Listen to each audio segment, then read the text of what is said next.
Surgery से नहीं, जड़ से ठीक करें बवासीर को।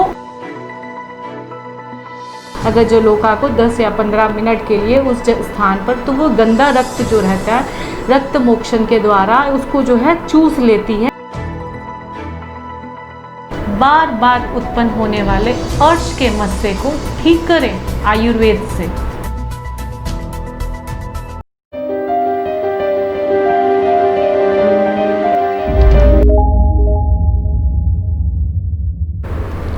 नमस्कार, मैं doctor Jeevan Jyoti, senior consultant doctor Sharda Medilife Ludhiana से। आज बात करूंगी पाइल्स के बारे में, जिसको कई लोग हेमरॉइड के रूप में जानते हैं, कोई इसको बवासीर कहते हैं। हम आयुर्वेद शास्त्र में इसको अर्श के रूप में जानते हैं, कहते हैं। ये जो है एक नेचर के अकॉर्डिंगली इसको दो प्रकार से कहा जाता है, ब्लीडिंग पाइल्स का होना और नॉन ब्लीडिंग पाइल्स का होना। इसी प्रकार से इसका जो स्थान है या इसकी साइट है उसके अकॉर्डिंगली भी इसको दो तरह से माना गया है, अभ्यंतर और बाह्य, अर्थात इंटरनल और एक्सटर्नल पाइल्स। तो अब बात करेंगे मॉडर्न साइंस में इसकी चिकित्सा कैसी है, इसके कारण कैसे हैं। ऐसे ही आयुर्वेद में इसकी जो है वर्णन किस प्रकार से, कैसे, किस शास्त्रों में कहाँ दिया गया है। तो बात करेंगे पहले मॉडर्न साइंस की। उसमें जो है स्टेजेस का जो है वर्णन किया गया है और कहा गया है फर्स्ट स्टेज जो है रोगी को कैसी है, उसमें जो है इंटरनल लाइनिंग जो रहती है एनल रेक्टम पर, वहाँ पे थोड़ी सी स्वेलिंग होती है और रोगी जो है अक्सर शिकायत करता है पेनफुल डिफिकेशन का, कि उसको जब मोशन पास होती है उस टाइम थोड़ी सी दर्द रहती है। दूसरी स्टेज होती है जिसमें कि रोगी जो है स्वेलिंग का जो है अक्सर बताता है कि उसकी जो है गुदा मार्ग में बाहर एनल रीजन में जो है स्वेलिंग हो गई है, परंतु ये स्वेलिंग जो है स्वतः ही अपने आप जो है ठीक हो जाती है। तीसरी स्टेज ऐसी स्टेज होती है जिसमें कि प्रोलैप्स जो है डेवलप हो जाता है, एक पॉलिप या एक मांस का टुकड़ा जो है नीचे एनल जो कैविटी है उस जगह पर नज़र आने लग जाता है, और रोगी अक्सर इस आदत में हो जाता है कि वो अपने हाथ के द्वारा जो है गुदा मार्ग से अंदर की तरफ उसको धकेलने लग जाता है। और सबसे जो जटिल आ जाती है वो स्टेज 4 है, जिसमें कि ये प्रोलैप्स जो है, ये जो मांस है जो ये बिल्कुल गुदा मार्ग से बाहर ही हमेशा जो है लगा रहता है। रोगी जितना मर्जी उसे अंदर की तरफ धकेले वो बाहर की तरफ ही स्थित रहने लग जाता है। तो इसमें मुख्यतः जो कारण है वो अक्सर माना जाता है बवासीर का, वो है कॉन्स्टिपेशन या डायरिया, या प्रेगनेंसी में, या बहुत ज़्यादा वजन को जब उठाते हैं, या जब कब्ज हो जाती है, या मोशन जो पास नहीं हो पाती, तो अक्सर रोगी जो है स्टेन करता है, बहुत ज़्यादा जोर लगाता है। यही इसके मुख्य कारण माने गए हैं। अब बात करेंगे कि आयुर्वेद में इसका वर्णन कहाँ गया है, कहाँ कहा गया है। इसको जो है, इस रोग को जो है बहुत ही जो है मुश्किल से जो ठीक होने वाली बीमारी के रूप में जाना जाता है। अष्टौ महागद्ध के रूप में आयुर्वेद शास्त्र में 8 बीमारियों का वर्णन है, जिसमें अर्श का जो है मुख्यतः उल्लेख किया गया है। दूसरा, इसको जो है जब भी इसका जो उल्लेख कहा गया है उसमें कहा गया है ये ऐसी बीमारी है जैसे जो दुश्मन है, जो एक एनिमी है, जैसे वो परेशान करता है वैसे ये हमारी ज़िंदगी में परेशान करने वाली बीमारी, उसका नाम अर्श कहा गया है। ये अर्श जो है आगे इसके जो है कुछ टाइप्स बताए गए हैं जो आयुर्वेद शास्त्र में बताए गए हैं, और इसका कुछ कारण कहे गए हैं। इसको हमेशा ही ये कहा गया है कि ये अग्निमांद के कारण है, ना कि एक लोकलाइज्ड परेशानी है जिसमें कि गुदा मार्ग में थोड़ी सी स्वेलिंग हुई, उसको जो सर्जिकली ठीक कर दिया गया और ठीक हो गया। नहीं, इसका मुख्य कारण जो है वो अग्निमांद है।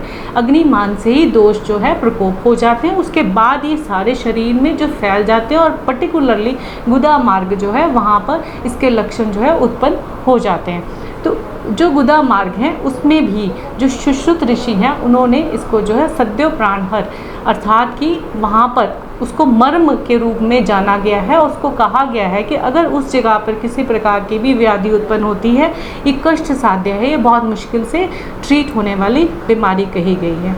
अब आयुर्वेद शास्त्र में जो इसके टाइप्स बताए गए हैं वो 6 प्रकार से बताया गया है। वातज, पित्तज, कफज, सन्निपातज, रक्तज और सहज। सहज अर्थात हेरिडिटरी। तो आयुर्वेद शास्त्र में सुश्रुत ऋषि ने इसको पहले से ही बता दिया गया था कि ये ऐसा रोग है जो कि बहुत ही परेशान करने वाला रोग है। अब वातज जो अर्श आयुर्वेद शास्त्र के अकॉर्डिंगली बताया गया है। ये रोगी को अक्सर जो है पीड़ा के साथ होता है और इसमें जो मांस है वो अक्सर ग्रेइश कलर का पीछे जो है एनल रीजन में नज़र आता है और पेशेंट को बहुत ही दर्द होती है। अगर पित्तज अर्श उस रोगी को है तो ये पित्त के लक्षणों के साथ होता है, अर्थात उसमें जलन होती है। कई बार तो रोगी जो है पेशाब में भी जलन की शिकायत करता है और जो व्रण है, जो वहाँ का जो इन्फ्लामेशन है वो रेड कलर का होता है अक्सर। उसके बाद आता है कफज, जो कि बहुत ही बड़ा स्थूल, जो बहुत बड़ा अर्श या पेबल मास जो रहता है वो होता है और उसके साथ जो है वाइट जो है डिस्चार्ज साथ साथ रोगी को होता है। उसके बाद आता है रक्त अर्श, बिल्कुल ही पित्त के अर्श के समान ही होता है, लालिमा लिए होते हैं, लेकिन जब भी जो है रोगी इसमें जो है डिफिकेट करता है या स्टूल को पास करता है तो अक्सर ब्लीडिंग होती है। सन्निपातज जो है दो दोष जो है वात और पित्त के साथ हो गया या पित्त और कफ के साथ, ऐसे जो है वो उसको माना गया है कि उसके दोनों ही मिले जुले जो है लक्षण इसमें मिलते हैं।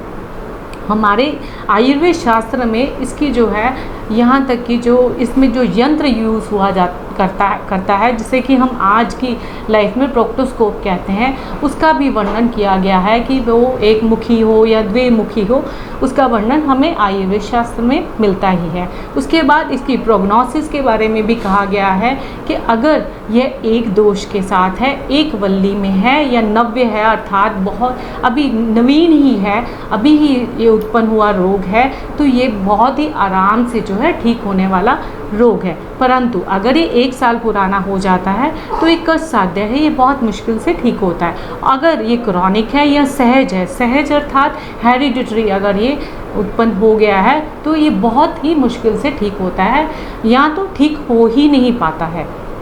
तो आयुर्वेद शास्त्र में क्योंकि इसका जो अधिष्ठान, इसका जो संप्राप्ति में मंदग्नि को कहा गया है कि इसका कारण है, यही एक कारण है, उसी को लेकर हम जो है इसकी चिकित्सा करते हैं। कुछ ऐसी औषधियाँ जो कि दीपन करती हों, कुछ पाचन करती हों, जैसे कि सौंठ का इस्तेमाल हम करते हैं, उसके बाद शंखवटी का इस्तेमाल हम करते हैं, इसको प्रयोग करते हैं, रोगी का जो दीपन पाचन ठीक करते हैं। उसके बाद कुछ ऐसी वात अनुलोमक औषधियाँ हैं जैसे हरड़ का प्रयोग करते हैं, त्रिफला का प्रयोग करके जो है रोगी के पेरिस्टाल्टिक मूवमेंट्स को बढ़ाते हैं और जो मुख्य कारण है कॉन्स्टिपेशन का उसको अगर दूर किया जाए तो अक्सर ये जो बार बार की समस्या है उसको ठीक किया जा सकता है बिना किसी और सर्जरी को किए। उसके बाद और जो आयुर्वेद में हम औषधि के साथ साथ हम कुछ ऐसी क्रियाओं को भी करते हैं, जैसे कि सन्निपातज अर्श है उसमें अक्सर हम जलोकापचरण का प्रयोग करते हैं। वो एक बार का किया हुआ जो मस्सा है, अगर जलोका को 10 या 15 मिनट के लिए उस स्थान पर, तो वो गंदा रक्त जो रहता है रक्त मोक्षण के द्वारा उसको जो है चूस लेती है। उससे जो है रोगी सिर्फ 15 मिनट के अंदर ही 50% से वो मस्सा जो है बिल्कुल ठीक हो जाता है और 50% तक वो ठीक अपने आप को फील करता है और वहाँ पे ट्रीटमेंट की जाती है। ऐसे ही क्योंकि ये रोग जो है सिर्फ शस्त्र द्वारा अर्थात सर्जरी द्वारा ठीक ना कर इसका जो है ठीक ढंग से अगर हम इलाज करें, इसकी अग्नि मांद्य को ठीक करें, दीपन पाचन वात अनुलोमक द्रव्यों के साथ अगर इस रोग का ठीक किया जाए तो यह रोग जो है कभी भी दोबारा उत्पन्न नहीं होता। अब बात करते हैं कुछ ऐसी चीज़ जिसका प्रयोग हम अक्सर करते हैं। अक्सर रोगी जो है शुष्क अर्श जो है उससे जो है ग्रसित हो जाते हैं। तो जो शुष्क अर्श है उसमें अक्सर हम देते हैं अपने रोगी को सूरन को प्रयोग करने में लाते हैं। सूरन अर्थात जिमीकंद। जिमीकंद ऐसी एक औषधि है, ऐसा एक वेजिटेबल है जो कि आराम से जो है लोगों को मिल जाता है। तो उसको हम घी में तलकर जो है लोगों को अपनी डाइट में प्रयोग करने के लिए कहते हैं। यह जो जिमीकंद है ये वात और कफ को हरने वाला है क्योंकि इसमें एक उष्ण गुण है और साथ में वात का अनुलोमन करता है। तो ये तीनों कर्म करता है, इसलिए ये शुष्क अर्श में एक रामबाण औषधि थी। तो ये है अर्श के बारे में कुछ आयुर्वेदिक एस्पेक्ट जो कि मैंने आपको आज बताया। आप इसके बारे में कुछ भी किसी प्रकार की जानकारी लेना चाहते हैं तो हमारे पंजाब के 4 सेंटर्स हैं जहां पर आप जानकारी ले सकते हैं। वह है लुधियाना, बठिंडा, मुक्तसर, मोहाली में। और अन्य जानकारी लेने के लिए भी आप नीचे दिए गए नंबरों पर संपर्क कर सकते हैं। नमस्कार।